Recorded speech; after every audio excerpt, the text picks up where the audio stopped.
So the world that we know today is going to be as different as the world was, probably more so. I think this will be the largest change in history.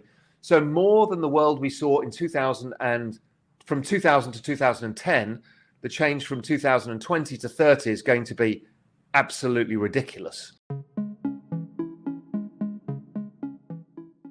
We've ascertained that the Fed balance sheet is actually falsely goosing the price of assets, right? Because the denominator's changed. It's not from liquidity of the Fed are printing money and people are buying the stock market because stock market volumes have been falling for years. So it's not that. It's actually to do with this denominator effect.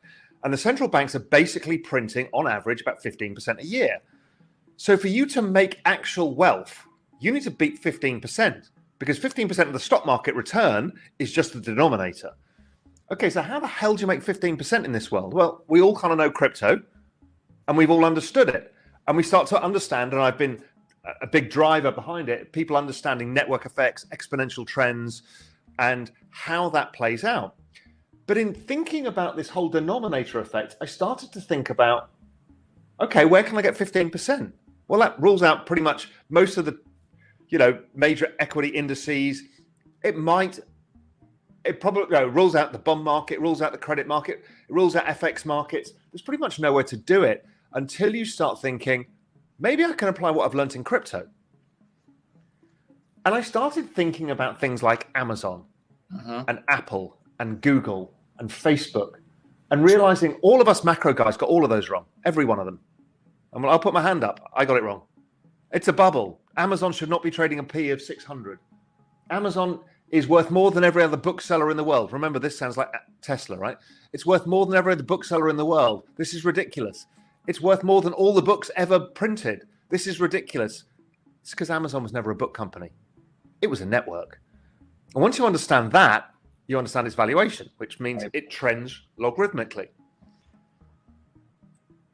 Thinking about that, it then dawned on me when I was looking at my door in Cayman. I put on a trade with regards to carbon credits in EU, and realizing in researching that investment, I realized that the EU and everybody else was extremely serious about the timelines of what they're going to do to create a green revolution. And then I looked at the door in Cayman. I thought, every one of these cars is gone in 10 years. They're everybody's going to buy new cars. And we're seeing the explosive rise of EV. And the governments are going to incentivize that. And then they're incentivizing investment in green technology. So we've got EVs, green technology, and on the top of it, why is Tesla worth more than all the other car companies? Well, because they're in with a potential chance, not a certainty, but the option of cracking autonomous vehicles or other uses of their car data network. At the same time, we're rolling out 5G globally. And in places that don't get 5G, Starlink is coming. And not only is Starlink coming, which is another Elon Musk thing, not only is Starlink coming, but there's 3 or 4 others coming across the world, spreading satellite Wi-Fi to everybody. So we're about to give the rest of the world, which is probably 2 billion people that don't have access to high-speed data, at extremely low cost. Then we've built a system of money that's based on this digital technology, which is all the crypto markets. Then we're adding in autonomous vehicles that will be using this 5G technology to navigate. Then you've got the rise of distributed computing power. So in the world of Moore's law, where's the power going to come from the semiconductors? Well, it's not. It's going to come from the network itself. So you can drive more computing power. So what does that mean?